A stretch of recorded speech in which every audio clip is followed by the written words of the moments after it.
Hello, and a good morning, good afternoon, good evening, wherever you are around the world, and welcome to today's LLM Festival session. We're joined today by the University of New Hampshire Franklin Pierce School of Law to talk to us about what life is like beyond the classroom, so the non-academic side of the entire LLM experience. Just before I hand you over to a friend and colleague, Sarah Dorner, just a reminder today's session is live. If you have any questions, please pop it in the Q&A or the chat facility. We are looking at it and we will endeavour to come around to you as soon as possible. There will be quite a few of you that I just want to say hi and say hello from whichever country you're from respectively. Please do so. Please feel free to pop in and say hi. But for now, I'd like to hand you over to Sarah. If you have any questions, I'll be back towards the Q&A. Pop them in that chat. We'll be happy to answer them towards the end. Sarah, over to you. Thank you, Gareth. It's a pleasure to be here today. I was trying to respond in the chat already, but of course that only went to the hosts and panelists and not to everyone. So I will get better. We will keep an eye on the chat and the Q&A as we go through today. So absolutely invite you to put your questions in there. If we can't get to it during the discussion, we'll try to save some time at the end to get to the questions there. So just a quick introduction. My name is Sarah Dorner. I am the Assistant Dean for Graduate Admissions and International Outreach at the University of New Hampshire Franklin Pierce School of Law. Our law school is part of the University of New Hampshire. We are the only law school in the state of New Hampshire, and you can actually see it in my background behind me there. I would say in about another week or two, we'll probably look just like that with the foliage this time of year. So while we're part of the university, we kind of stand alone, and we're set in the state capital of Concord, New Hampshire. It's a beautiful little it's a city, but a small town community feel. So we're excited to talk with you a little bit more about that today. Before I start, I'll just mention, since those of you joining us today are interested in pursuing LLM programs, so I'll mention that we offer 3 specialized LLM programs at UNH Franklin Pierce. Our primary focus is intellectual property. So we offer that program here in New Hampshire and online as well through distance learning.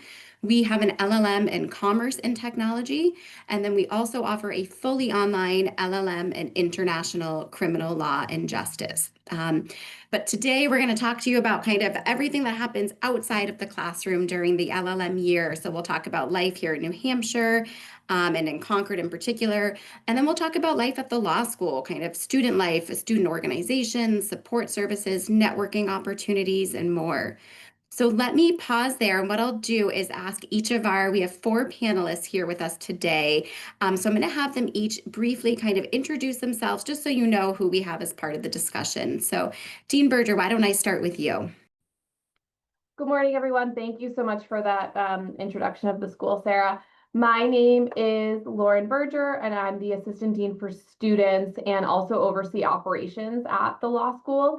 And Dean for Students role, we really kind of oversee student life. So everything from orientation, which you'll hear a little bit about that later this morning, all the way through commencement, and then lots of things in between. So we oversee social and well-being programming for students.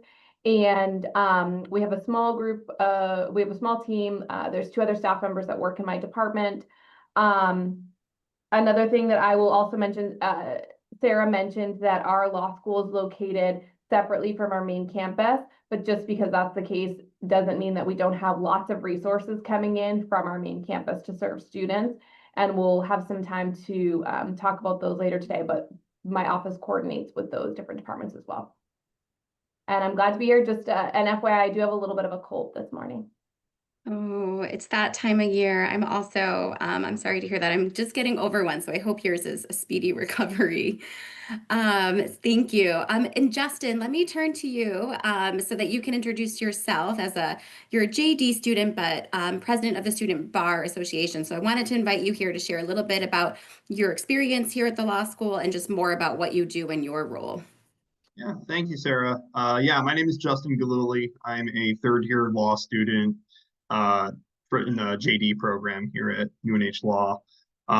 Yeah, I'm also the president of the Student Bar Association, which is like UNH Law's student government. We help organize and put on events on campus. We help organize the over 40 different student organizations that we have at the school. Make sure that people have the resources necessary to put on these great events and programming, create community among different groups of students, and ultimately improve their education in a holistic way, focusing on personal, mental, physical well-being, focusing on ways to supplement their education with extracurricular type of events, networking opportunities for students to take part in, and ultimately just trying to make the community a safer, funner, better place to learn. So I've been involved in SBA for 2 years now, and we are getting better and better as we go. So I'm thoroughly enjoying it, and I'm also thoroughly enjoying all of the new LLM and international students that we have on campus, and loving every minute of it. Awesome. Thank you, Justin. I think it's great that you're here because I know with our LLM students, they're here for just one academic year, which goes so quickly. So it's great to have you here as someone who you've had a couple of years at the law school and can speak about your experience. Let me have Emily next. Emily, it's so great to have you with us. We miss having you here on campus. I know Emily just graduated from the LLM in May. So I'll give you a moment to kind of introduce yourself, where you're from, what you were doing before the LLM, and what you're doing now. Thank you, Sarah. Good morning to everyone. My name's Emily. Sarah said I just graduated from the LLM in intellectual property last May. Before going to the law school to take my LLM, I was a legal assistant at a Panamanian law firm. Now I am an associate in the intellectual property department of one of the biggest Panamanian law firms called Morgan & Morgan. If you can look it up. And yeah, I love being here. I hope we can help you to answer every questions you have. So that's it. Thank you. Thanks, Emily. And then finally, Alan, it looks like you're chatting with someone with the same last name in the chat, which is great. So Alan is a current LLM student. You've only been with us for, less than 2 months now. You arrived here in August. So I think it'll be great to kind of have your fresh perspective. But do you want to share a little bit about your background and what brought you to our law school? Sure. Thank you, Sarah Donna, about that. My name is Alan Kamau. I come from Kenya. Before joining the law school, I was actively practicing law back at Kenya. And I also made the same journey as you guys are here. I attended such a webinar back in 2024, made my application after the presentation. Immediately after this webinar, I was in touch with Sarah Donna and made my application and started the whole journey process to come to school here. And currently, I'm pursuing my master's in commerce and technology law. Otherwise, I have a lot to say. Being an international student for the first time in America, the first time in a new, different, everything, cultural, everything different. So I'm looking forward to answer your questions. And I also look forward to see you next year as you join us, God willing. Thank you. Thank you, Alan, and thank you to all of our panelists for making time to join us today. I think they each will bring a unique and valuable perspective. We have so much to cover, so I'm going to jump right in. And Alan, let me start with you where we just kind of left off. Again, we mentioned that you've been here a little bit less than 2 months now. Can you tell us just a little bit about the transition to life in the U.S. and at a U.S. law school? How are you finding Concord, New Hampshire? What's been going well for you here? Thank you about that, Sarah. Actually, when I was moving into Concord, I had a lot of worries, the culture shock, and just for being the first time in America, I was quite anxious and a bit stressed because it's not the normal thing, the normal environment that I was used to. However, even before leaving my country, everyone was in touch, starting from Sarah Donna, the Dean Burger here. So like I could feel like I'm going to somewhere that I feel welcomed already. So when I go to Concord, it's a beautiful town, actually, I can tell you that, surrounded with nature. I've been exploring the nature trails as much as I can because you get a good environment for you to be able to reconnect with nature, relax, quiet reading, and it's quite conducive for students, especially in law school. When you know you have a lot of reading, you need also to balance time and other activities. So it's a good environment for you to just have that 1 or 2 minutes to relax within nature, to take that walk. Actually, the school is just next to White Park, which is so convenient for relaxing, even in between the classes. Also, life in Concord is quite good because, as well as how the students are welcoming, you find like the students are from all over. So we have a wide range of diversity. And uh, apart from people being so friendly, also the students in school are so friendly. Students will offer you to transport you from one place to another, show you around the town, even make you explore the facilities around. For me, I didn't know we have African and Asian shops downtown, but someone was like, "Hey, I have seen you're from Africa. I can take you somewhere around so that you can be able to get something that maybe you may need from back home." And I was like, that is really cool. That was so good. And also, the community is quite uh, compact, such that you'll get everything. There are churches, they are depending on your faith as well. Because for me, I'm Christian. I was able to get a church. I joined, I fellowshipped in it, and I was welcomed as well. So there are also amenities such as the gym. You can also associate in it, join your membership. Also, it's a good opportunity for you to have that moment to exercise and work on your body outside the law school. So basically, Concord might seem like a small town, but it has a lot in it that even you can't manage to finish to explore it within one semester or even during the time that you'll be here. So I think I can say that for now. Yes, Sarah. Thank you, Alan. I think it's always so nice to hear our international students when they first arrive, and just oftentimes they're kind of in awe of their surroundings.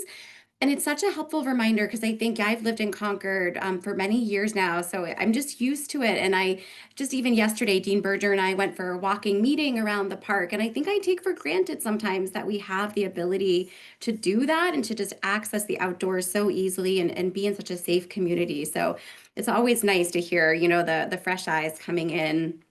So thank you. And Emily, you mentioned that you graduated in May and you returned home to Panama. Whenever I think about you, I think about your knowledge of the coffee scene here in Concord. So I'm curious to hear kind of, what you loved about Concord. Is there anything that you're missing? Any highlights of events or experiences you had while you were here? Thank you. Yeah, it's funny because I'm actually missing the peace in Concord. Concord is such a quiet town and such a lovely place to live. I live in the city here in Panama, so it's like a rush every day. I have to rush everywhere every time. So I'm actually missing that. I honestly miss walking to a coffee, to a different one every day, because there were like a lot of options that you can choose from. And then I will just like walk to the one that is like right around the corner from the school. But if I like any other day, I want to change my scenario, I will go to the one downtown, like the one that is like right next to the gym. And then we also have like a lot of options in downtown, and all of them are like really good coffee places. I really miss that. I really miss like this slow pace living. It's a good thing like a Concord can bring to you. While studying, you will also like have that whole experience of getting to know like a lot of different places, a lot of different things in Concord that, at least in my case, I wasn't used to. And in general, I think it's Concord offers you like a lot of different activities and things we can do. Literally every Saturday, there was the farmers market first, and then there was the winter's farmers market. That the difference is like it's an inside place, and that's it. And in general, I think I really miss that, the peace and how like you can literally slow your life there and learn to live with a different pace. Like it's a lot of things, and it's a really good thing for you while you're studying, because that's the most important part, and that's what you're there for actually. So yeah. I'm remembering, Emily, I think it was very early on when you first arrived. I think you and a few other of your classmates, it was a Saturday, and I think you were walking home maybe from the farmer's market, and I was driving by with my children from the Yeah. grocery store, and it was hot. Did you guys want to ride home? So, it is that nice small town feel. And I'm remembering as well because it's coming up. The Concord does what they call First Friday. So the first Friday of the month, they do kind of the shops have some specials downtown and they stay open late. There's usually some food trucks and live music. And the one coming up this Friday is the one that we saw last year together, where the witches were dancing as they're kind of shifting towards Halloween celebrations. So if I make it, I'll be thinking of you when I'm at that. Yeah. That's awesome. Yeah. So, Alan or Emily, let me ask either one of you, kind of, international students are offering, they often wonder about where they're going to live when they come for an LLM program. I know that's one of the biggest questions we get as students are kind of pursuing different options and working on their applications. So, can you tell me about housing for international students at our law school, both about maybe, where you lived and then kind of what it looked like for your classmates as well?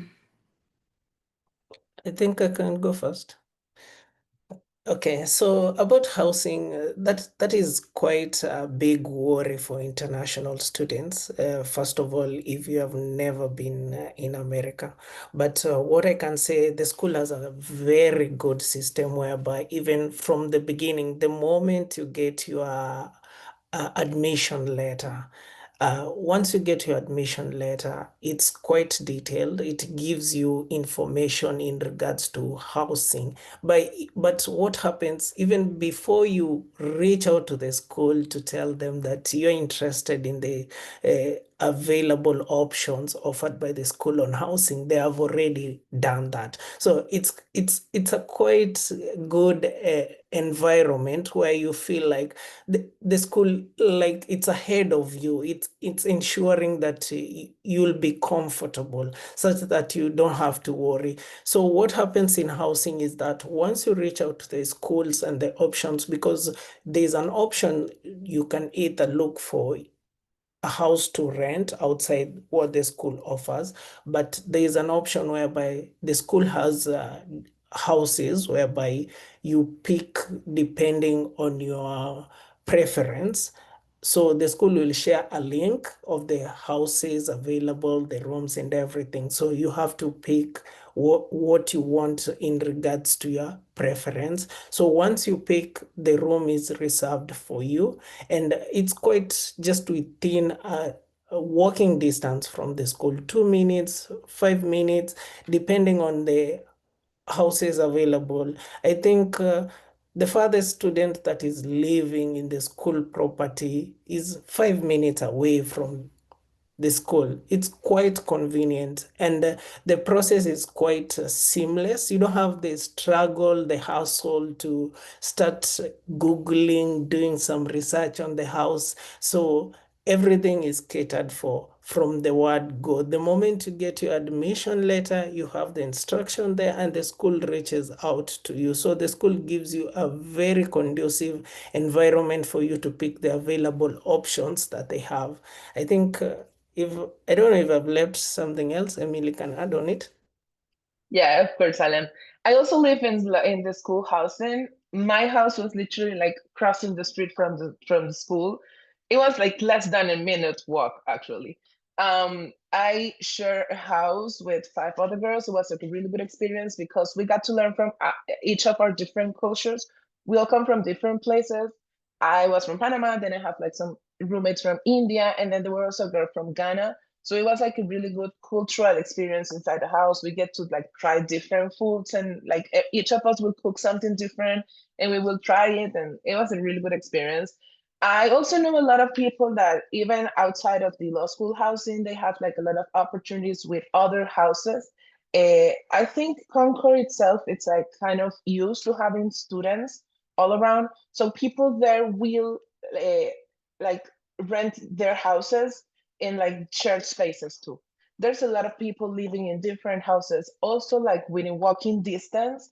I have friends, I think the farthest one lived like a 4 minute or 5 minute walk from the school, as Alan said. And it's not the school housing itself, it's like outside housing from the city itself. And there were like a lot of different opportunities that people can find a lot of different places to live with also different options like you can choose from. Thank you, Emily. I know I definitely hear from international students who, well, I think Justin's probably, I think, about to talk about the weather here, but we do get snow in the winter, and I've heard students be concerned about, getting to the law school, getting to campus for class if there's snow. And so, as you mentioned, most students are within walking distance, but not all our professors are within walking distance. And so the law school is very mindful about safety first for students, and will not hesitate to cancel classes or move classes online in the case of bad weather. This usually only happens once or twice a year, and it's usually like exciting and fun that you're getting a snow day. But just know that for anyone who might be concerned about getting to campus if there's snow, is that we're very mindful of everyone's safety. Even those of us who are from New Hampshire and grew up in the snow, we don't want to put people out on the road if it's not safe to do so. So thank you. All right, Justin, let me shift to you now. You're originally from New York, I believe, but you've lived in New Hampshire for several years. Talk to me about the weather here. I know I just mentioned the snow and kind of what students can expect. Many of our students in the LLM program are coming from around the world. They've never seen snow before. So talk to me about what your experience has been like here. Thank you. Yeah. It is, you get all 4 seasons here in New Hampshire. You get the hot summer, you get the, moderately warm to slightly cool fall and spring, and then you get the cold winter, along with the snow that comes with it. So I will say that the snow can range, right? It can range from like a little dusting to almost nothing, to all the way to, you might get quite a bit of snow, maybe up to your ankles. So I will say that firstly that New Hampshire itself, they're very good at taking care of their roads. I actually drive to school, so I live about 20 minutes outside of Concord, and I've had really no issues driving to school, even during like big snowstorms or anything. The plow trucks are usually out all times of day. They salt the roads. They do a good job with it. If you walk to school, from my experience, the sidewalks seem to be pretty well kept. They make sure the school takes care of a lot of the areas outside the school, to make sure it's safe for students to get inside. Um, you know, I think one of the best investments anyone can make when they get to New Hampshire is to buy a winter coat, just because it will get cool. And especially if you're coming from a warmer climate, it's just a new experience, something you have to get used to. But once you get there, just winter is just such a special time in New Hampshire. It's beautiful. There are plenty of opportunities to do things like winter sports in New Hampshire. So there's tons of people who go skiing or will go snowboarding, sledding. There are opportunities. You can make a snowman. You can do whatever you want in the snow. It's a lot of fun. Just a good break from law school life when you're outside of the school. But along with that, upcoming now, actually right now in the fall, we also have just the leaves are changing, like Sarah mentioned with the background for a little box there. The leaves changing here are another beautiful sight. If you go further up north, you'll see it right now. There's all sorts of shades of red and orange and green, and it'll slowly work its way back down towards us. And it's just, you don't get this in a lot of places. Even where I live in upstate New York, I don't see shades of red on the trees that you get up here. So the natural beauty here is unmatched. Like, it's really, really quite something. Yeah, we really are so fortunate that in each of the 4 seasons, it looks completely different. And the activities that you can do are different. The law school is taking students apple picking this weekend. That's something we can only do in the fall. In the winter, we go snow tubing. You can only do that in the winter. And then certainly we're so fortunate that we're close to the lakes region for swimming, the White Mountains for hiking, which I know that there was a hike earlier this fall. So we're very fortunate here. So thank you. Okay, we've talked a little bit about New Hampshire and Concord. Let's talk a little bit more, I think, about the law school in particular. Dean Berger, can you share a little bit about you mentioned about your role kind of overseeing some of the support services for students. Can you share a little bit more about the types of services our students can access? Yeah, absolutely. And I was taking a couple of notes just as some of the other panelists were talking, and there was a couple questions that could connect to some of that. One of the things that we actually have really great access to in Concord is bus transportation to other places. So there is it's called the Concord Coach, but students can take the bus to go to Boston or New York City. I actually recently learned there is a bus now. This was not always the case, but that can take students from Concord to New York City. So there is some transportation. I know there's a couple of questions just about that. That's really nice to kind of branch out to of different parts of New England. But kind of getting back to some of those support services. So a couple things I wanted to briefly mention. We do have mental health supports on campus. So we have a partnership where we have a mental health counselor who comes and sees students every week. She's here on Thursdays. That is a service that is provided through students' health insurance. So as international students, you would be required to get health insurance for your stay here. And the university has a really great student health benefit plan. It's actually one of the best ones in the country with both cost and also the services that students are provided as a result of it. We've also partnered with the local YMCA, which is kind of physical fitness and well-being in the United States. But the YMCA does have like gym equipment there. They also have different classes. So if you do yoga or you do cycling classes or other types of group fitness, that's available at the YMCA. The law school also has a small gym here in our building. So we have a couple of weights, we have a treadmill, a bike, an elliptical machine. So that's something that we really think is important, is that students are, of course, here to study law, but also it's really important that they're cultivating other parts of their self. So whether that's physical well-being, mental well-being. So those are just a couple of supports that we have available to students to make sure that really the experience you're getting here is well-rounded and seeing kind of all parts of yourself. Yeah, and I think that's not common that a law school would have kind of its own little mini gym. Even what we call our jury box, our little cafe right on site. I think we're really unique in having that, and it's great for our students that they have access to these services right on site. Yeah, that's a great point, Sarah. We do have a cafe right on campus. They're open Monday through Friday from breakfast through late lunch. And the really unique part about our campus is because we're small, kind of everyone knows people's names. So Seamus runs our cafe downstairs. He knows his regulars and the things that students come and get every single day. But there's coffee service there, there's sandwiches, soups. He makes homemade soups every day. He makes homemade baked goods most days. So it's really kind of a special part of our community. Yeah, thank you. And what about health insurance for students? Can you talk a little bit more, because international students are required to have health insurance? Yep.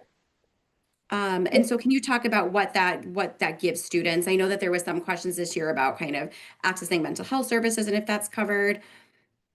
Yeah, it's a great question. We probably don't have time to fully kind of talk about the healthcare system in the US, but the health benefit plan does give students access essentially to the same types of coverage that staff would have through UNH.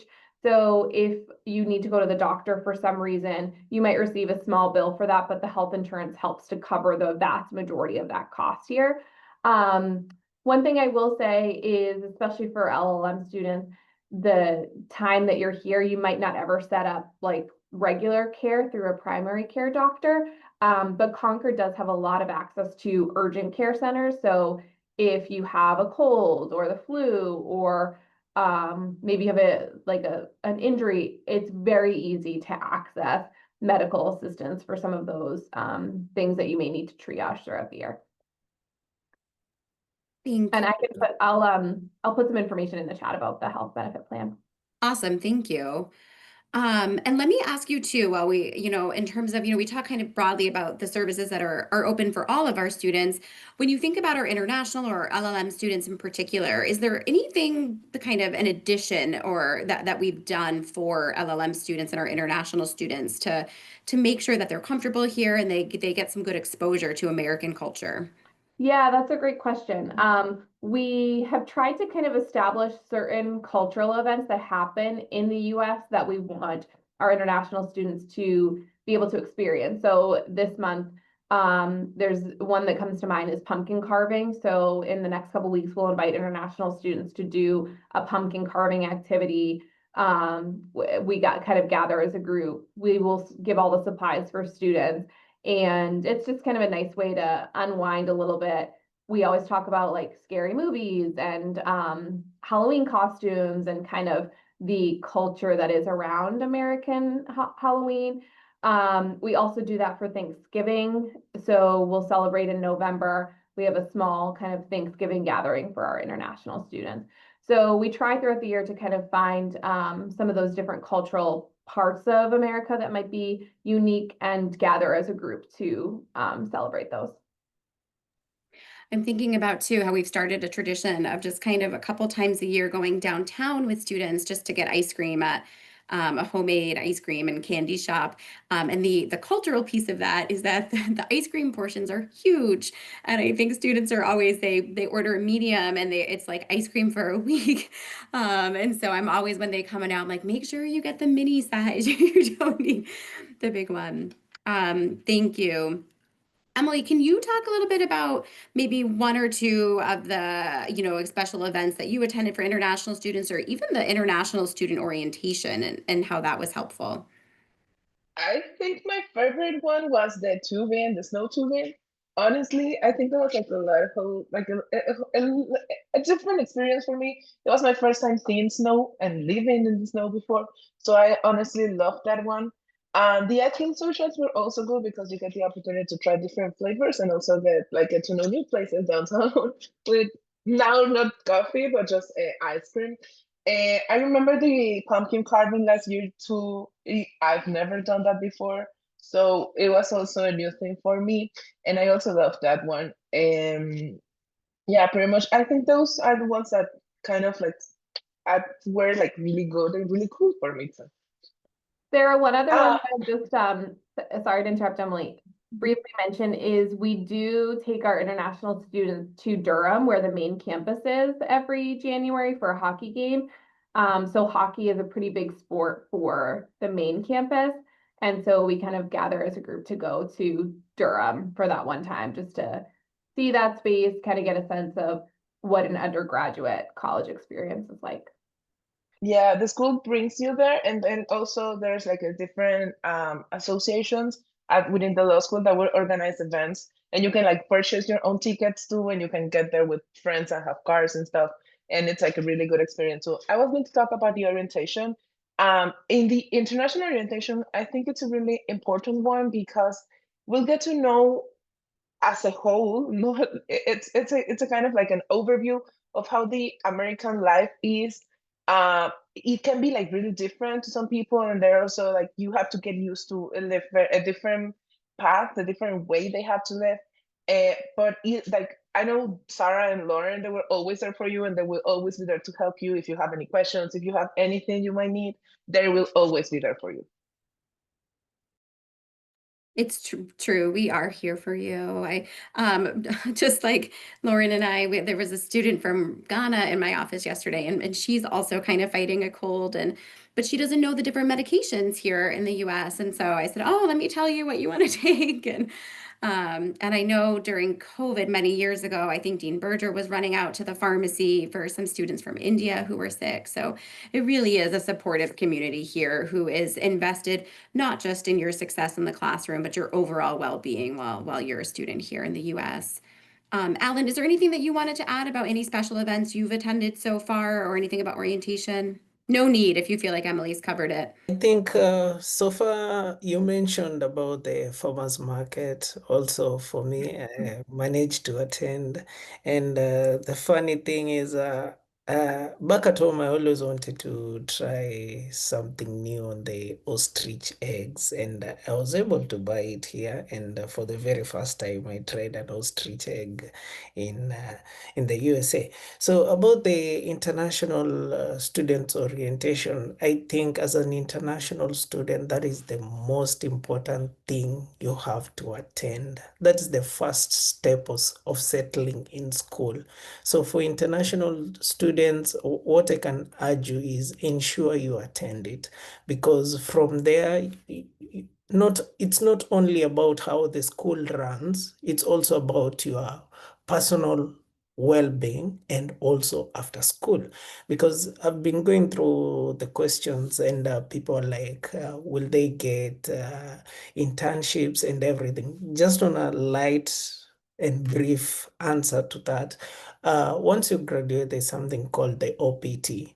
And it's during the international student orientation that you are told how it works, because we have the Office of the Career Development and Advising. So they are able to advise you on how you can also, uh, let's say, take the courses and the units so that it can be able to get you a good internship opportunity after you're done with your master's. So the key thing for an international student is to attend the orientation, because it caters everything: the life, the school, your future career goals, because you'll meet all these kind of people. They'll advise you. Maybe you came like having one line of thought, but after meeting those people during the orientation, you get to have a lot of ideas. So it's then after that, you have to meet with them individually.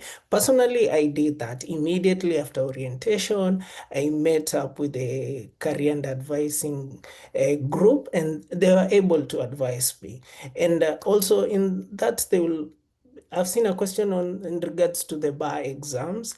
Yeah, for me, I was able to get the advice on what I need to do to be able to qualify for the bar exams. So once you attend the orientation, you'll get all those advice, and you're able to tailor your master's program such that you are able to qualify for the New York bar exams. So I think that is all I can say for now. Thank you, Alan. That's really helpful. And I still smile when I think about you and the ostrich egg. And you kind of became, I think, the mascot of orientation when you came in and shared that story, because it's not common that we would eat ostrich eggs here, but they do sell them at the farmer's market. And so that was just a funny story. But I think what you mentioned about kind of the academic piece is a good segue, that even though today we're focused on kind of life outside the classroom, I do want to talk about some of the academic services that we offer students, especially those who might just need additional support in adjusting to the U.S. legal classroom. Dean Berger, can you tell us a little bit about what we call our academic success program? Yeah, thank you for mentioning that. So the Academic Success Program it's a small department, but has been established to help students be successful while they are in law school, whether that's in the LLM program or in a JD program. And they will provide kind of custom one-on-one meetings for students if they need specific help on something. So for example, if a student is having a hard time with outlining in a class, they can go and meet with one of our academic success program staff members, and that person will connect with them for 30 minutes or an hour and kind of work through skills that they might need to better outline. Additionally, they'll also work with students just to develop other types of skills. So if a student's having a hard time with time management, for example, they will meet with that student and kind of start working on some of those soft skills, so that as time goes on, that gets a little bit easier. So whether that's sitting one-on-one with them and building out a schedule, or like calendaring when they need to be doing their readings for assignments and when assignments are due. So they'll kind of provide support to students on both those fronts. And then additionally, for students that do take an American bar exam, they will work with students one-on-one who might need some extra support as they are preparing for the bar exam.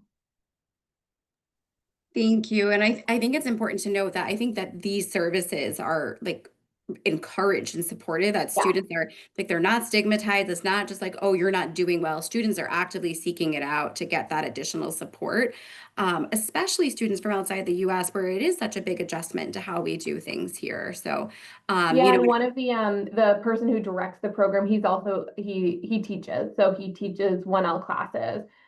So it's very common for students to be going and connecting with him or someone else in his department. And there's folks that are available both in person but also online. So if a student prefers not to go and meet one-on-one in person, those options are available too.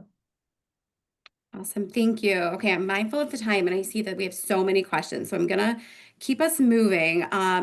Justin, let me go back to you and kind of more about your role as, on the SBA, and that you mentioned over 40 student organizations. So can you just share a little bit more about the different organizations that we have and more about your role and what that all looks like? Yeah, of course. Thank you. Student Bar Association, every law school basically has a student bar association. Ours takes a special pride trying to help students, engage in their passions, whether it's something they're personally passionate about or a professional passion or just taking care of themselves. We try to facilitate them in a way that lets them do that, whether that's financial support, actual like going to the event and helping them put it on. So we have over 40 student organizations that range in the type of organization they are. We have student organizations that focus on identity, affinity groups, religious beliefs, cultural backgrounds. We have student organizations that focus on mental, physical, and emotional well-being. We have student organizations that focus specifically on networking and professional development. We have several intellectual property focused student organizations. We have criminal law focused student organizations, public interest, health law.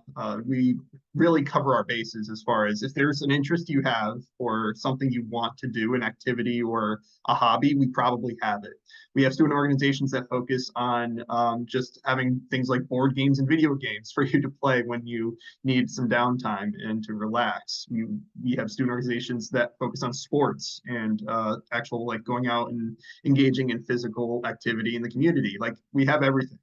So as far as my role with Student Bar Association, I oversee a board of governors and other executive officers who are all students.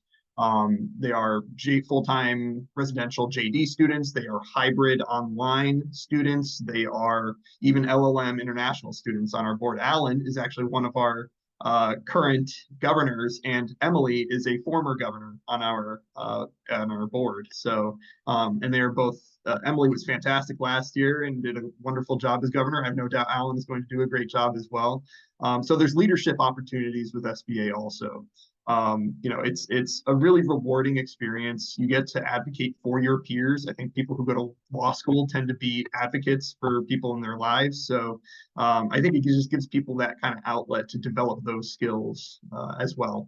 And then the last thing I'll just plug for SBA is that we also really try to find new ways or open to new ideas of trying to improve student life. So for example, something that we started last semester was that we have a small student lounge in the school, and now we have a communal school supply uh, uh, like bookshelf. So like if you need any kind of school supplies, it is there for the taking. You can take whatever you want: notebooks, flashcards, pens, highlighters. It's just one of those small things that make law school a little bit easier and make it a little less stressful in your life to have to run to the store every single time you need paper. It's just something to save you some time and energy and money, hopefully. So, it's just an example of one of the many programs we try to put on and ways that we try to help students. That's such a great example of something so small, Justin, but really so helpful to students. And I think that just gets to kind of the heart of the community feel here. and that, you know, it's not competitive. It's people are out there wanting to support one another, wanting people to be successful. And I think you're right that just, you know, it saves you a trip to the store to get those supplies. And just shows that we're kind of all in this together. So thank you for mentioning that. Emily, anything that you would want to mention about some of the student groups that you were a part of last year, or your role on SBA? I think we've got going to give us like 5 more minutes to kind of chat, and then we'll shift towards the audience questions. Perfect. Yeah, no, as Justin said, I was one of the governors for the LLM group, the LLM cohort thing. I don't know how you call it, but it was a really good experience because I get to like be involved in the whole experience of being part of the student bar association. You get to make decisions, you get to review things that will like later be happening for us. And then as part of the different school associations, I was part of the Master of the Trademarks associations. As I was like fully immersed into the IP field, I went to get my LLM in intellectual property, and I took full intellectual property courses. It was like a really good thing. I get to know new people, and I even got to meet my roommates for the INTA convention last May. Yeah, last May. So it was a good like opportunity for networking too in the different associations that the law school have. I do remember the Master of the Trademarks. I was also part of the International and Comparative Law Association, and we have a UN field trip. We went to the United Nations in New York. It was a really good experience to like I've never been to New York before. That was my first time in New York. And then I was also at the UN at the same time. So it was like a day of first, as I called it. And I was also part of the Hispanic and Latin Law Student Association as a Latin person. It's a good place to meet friends. I have friends now, like people I usually talk to every day from that association too. So I think you have to sign up to those different opportunities because they will bring a lot of new things to your life, and you will get to know new people. You will get to get new opportunities for networking, and even have the opportunity to get a job if you like use the right tools you have. Yeah. Thank you, Emily.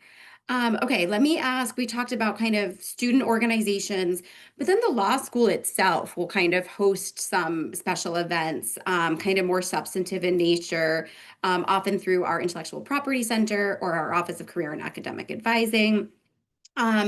Can anyone talk, maybe Emily, do you want to talk about, I think you as an IP student, some of the IP events that you might have attended? Yeah, of course. Yeah, I was as I said, I was fully immersed in the intellectual property field. I only taught intellectual property courses. I honestly, I think that even though I was taking full intellectual property courses, I also had the opportunity to learn in those different events that the law school offered. I was part of the ipso facto events. Those were organized, I think, by one of the professors at the law school. And each one of them were like different topics from intellectual property that we were not talking about in classes. I remember one when we talk about the different, how the register for Amazon trademarks specifically works. And I have never heard of that before in any of my courses. So that was like a good opportunity to learn something new outside of the classroom, but still being inside the law school. And as part of the Master of the Trademarks Association, we also organize different events with networking opportunities and with also international speakers. There were people like from outside of the US and people from different parts of the US who would just get together in a Zoom meeting and talk to us different intellectual property topics. And those were also organized with the school as part of the like the whole experience of getting to know and getting to be part of the associations. Thank you. Justin, you had mentioned too, in terms of kind of the networking about something called Inns of Courts that you, and I think Emily also participated in. Can you just mention that briefly? Yeah, so Inns of Courts, it was a speed networking event that we had at the law school where we invited several lawyers, judges, legal practitioners from all over the state of New Hampshire, and they came to the law school for a night. And law students, LLM students, international students, everyone got to participate. You're dressed up. You're there to meet new potential future employers. You're there to network. You're there to sort of share secrets of the trade and, try and just learn as much as you can from the time you have with them. We would rotate from table to table. Sometimes they were based on like the practice area. Sometimes they were based on like a certain question about legal practice or about what it means to be an attorney or a judge or just a legal practitioner. And it was an amazing event. It was so cool getting to just kind of, just sitting across the table from like a judge or sitting across the table from an attorney who's been doing it for 30 years, and you've just got so much knowledge to absorb from them. You wish you had more time and you don't, but then you can get their number or their email and then you can get more time later. So it was a really valuable event for that reason. Awesome. Thank you. And Dean Berger, anything that you would add in terms of, professional gatherings and alumni student mixers that go on? Yeah, great question. And I think one benefit to the law school being in Concord is that it's the capital of New Hampshire. So the access that our students have to, as Justin said, like judges is really unprecedented. Like we have multiple judges who teach classes. They teach elective courses to students. And as a result of that, students do have access to folks in very different ways than maybe in other law schools. A couple other things I would mention is because of that proximity, there's a lot of events that happen where students can connect with alumni. So this past weekend, we had our reunion. The spring semester, we have winter party where there's alumni coming in. So there are plentiful ways for students to connect with networking resources. Thank you. I know that we are going to shift to questions now. Before we do that, though, just in case we run out of time, I want to just give each of the panelists a chance. If there's anything that we didn't address yet that you want to share, any final reflections or piece of advice for prospective LLM students who are watching this. So let me do that now, and then that way we'll have time to kind of take the questions up till the end. So I'll pause there, and just if you want to go, if there's anything you want to offer, just go ahead and unmute.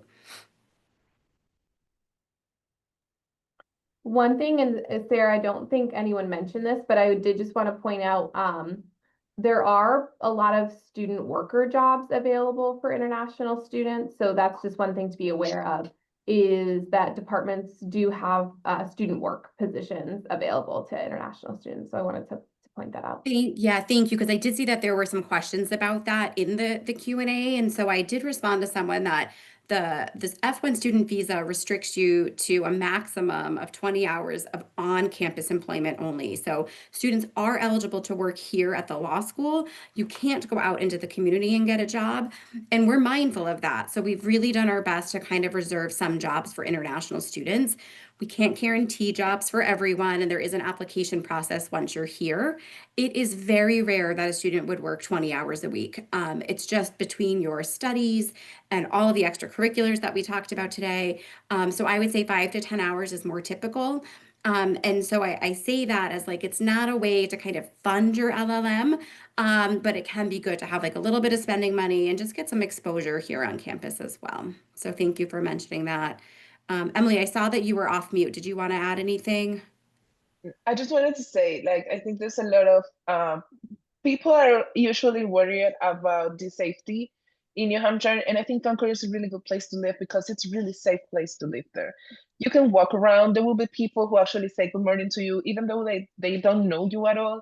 The people are really nice, and there's also like opportunities to meet people around town, just like walking by and talking to strangers at first. And yeah, I just wanted to add that too. Yeah, it's so true. It really is that small town feel. I'm thinking about just the other week, my kindergartner was walking home from school with her bigger sibling. So she's almost 5, and she got tired. Her little legs got tired. And somebody saw her, like a neighbor scooped her up, brought her home, and it's like you can really trust the people around you. And I think our international students feel that too. So thank you. Okay, Gareth, let me turn. Oh, sorry, Alan, you're unmuted. Did you want to offer something Go before on, we? Alan. Yeah. Yes, I just wanted to say, like, at times people tend to think Concord is not diverse, but I can tell you it's quite the opposite. We have a lot of diversity in Concord, so you'll feel at home, you'll meet every kind of people that you think about. Yeah, so I think that is all. Yeah, I think we didn't mention this, but one of my favorite community events here in Concord is the Multicultural Festival that happens. It just happened last weekend, actually.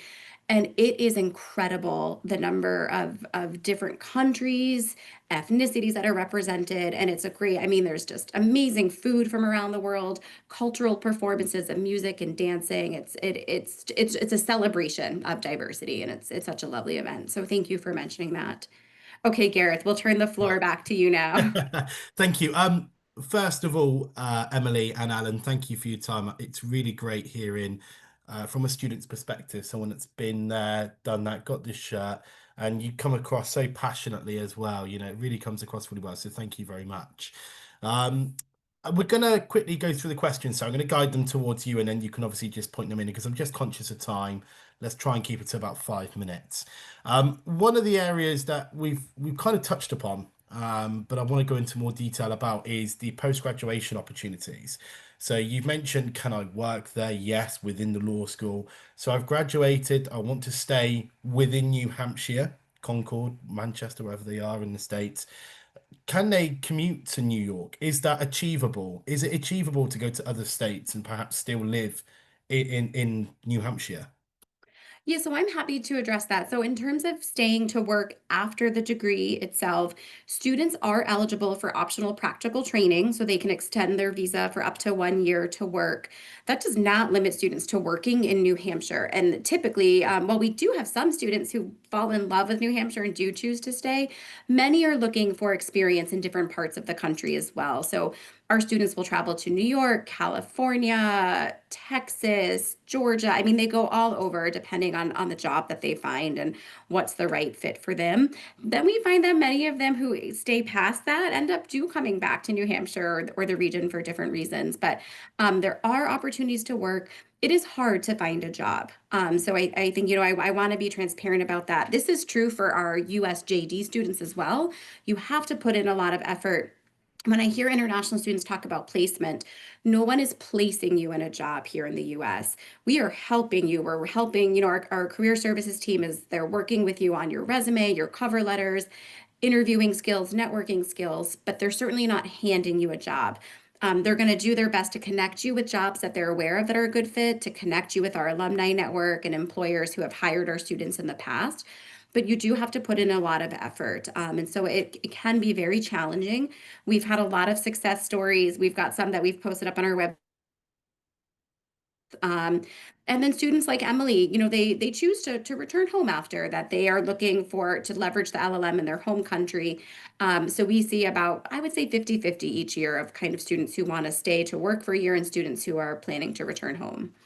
Excellent. And there will be many students that have a plan in their head as well, Sarah. And I think I'll take you back to an hour ago when one of the first things somebody said was you're actually only in this for one academic year. It feels like so much longer with the preparation.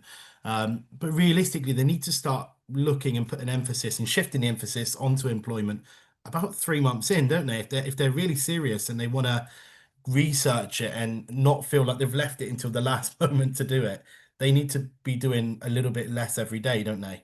We have our Office of Career and Academic Advising. Dean Berger invites them to international student orientation so that they are setting that stage early, that from day one, you really do need to start thinking about this. I think that our LLM students are really fortunate in that currently the person who teaches their foundation course, American Legal Process and Analysis, is actually the dean of our career services office. So he's really getting to know them personally and reminding them about how they need to start, moving on this. And then in January, our Office of International Students and Scholars who help with the visa process, they will do an information session about kind of the mechanics of applying for optional practical training from a visa perspective. So you're right, it does start early, and we are here to remind students of that.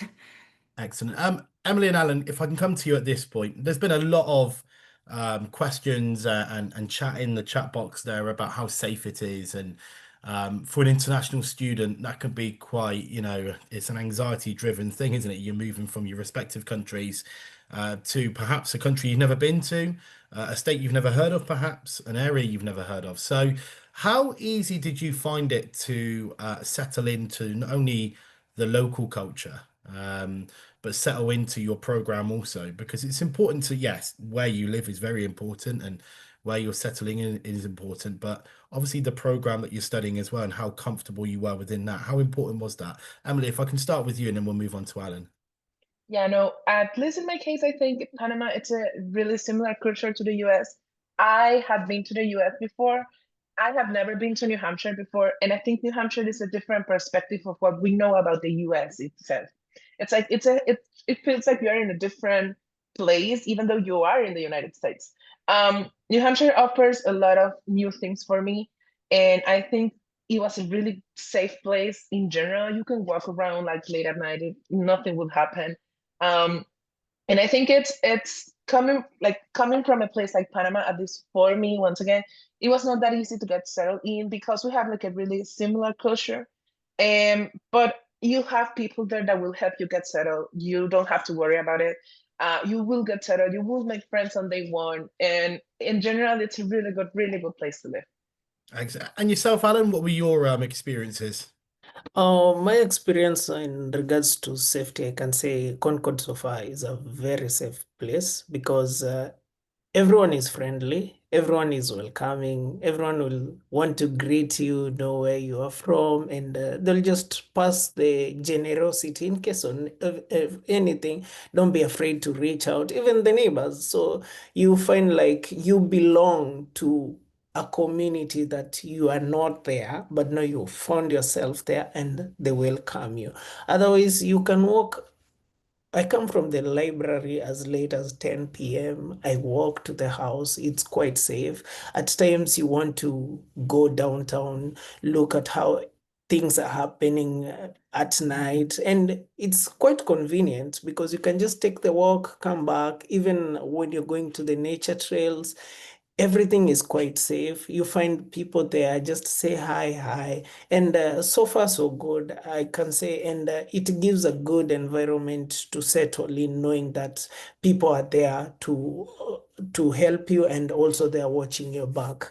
Yes. Excellent. Thank you very much. Alan, you're Sarah, reminding go on. me that we neglected to mention, as we kind of talked about New Hampshire being more of like a residential, a quiet area, good to focus, that we completely neglected to mention that we're just 1 hour from Boston, Massachusetts. We talked a little bit about getting to New York, but there's a bus that runs every hour from Concord to Boston.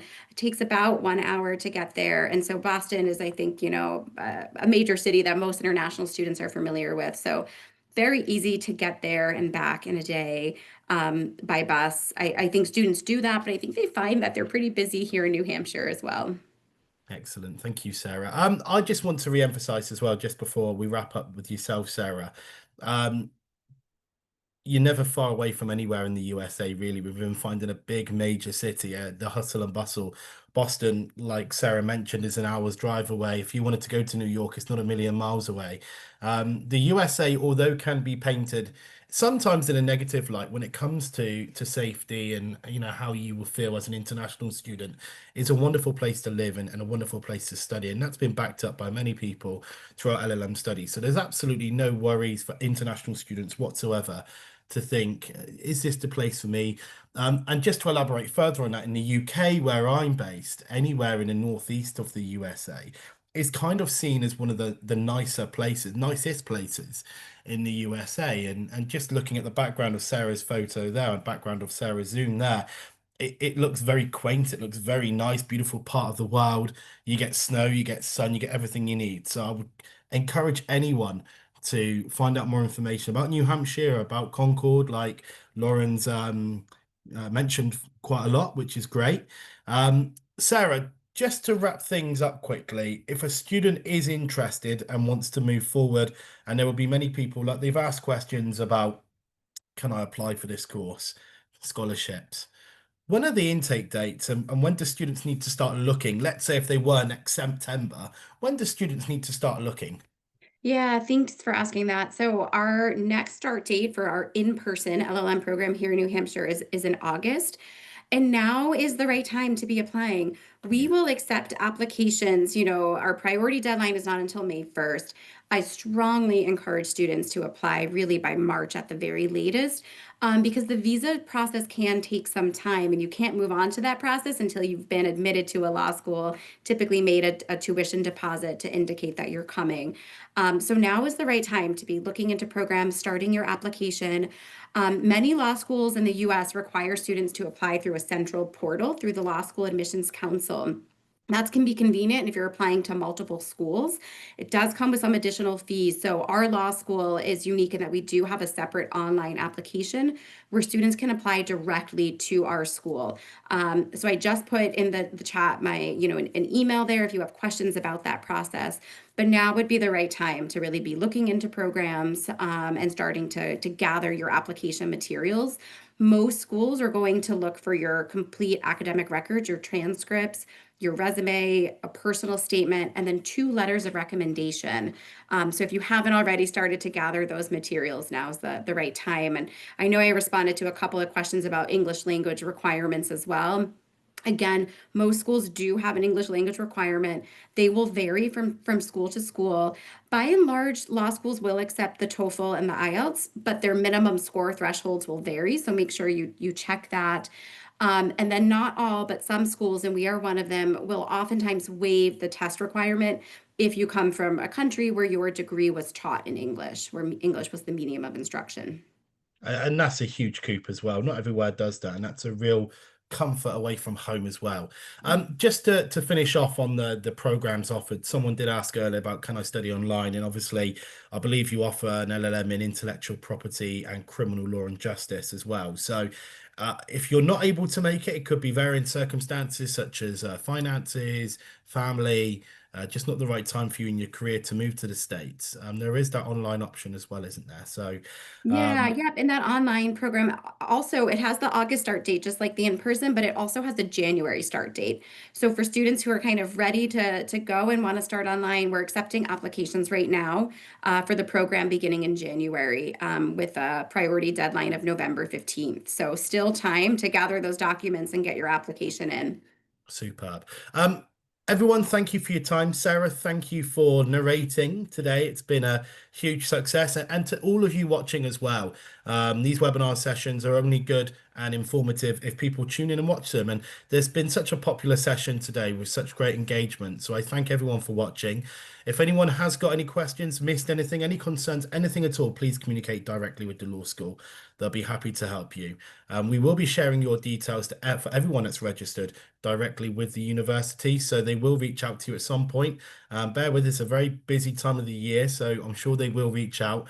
But if you do have any questions, you can email ourselves webinars@postgradsolutions.com, or you can reach out to us directly from the email that we will send with a copy of the video.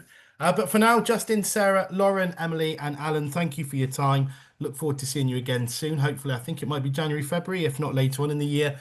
Thank you for your time, and we look forward to seeing you again soon. Take care.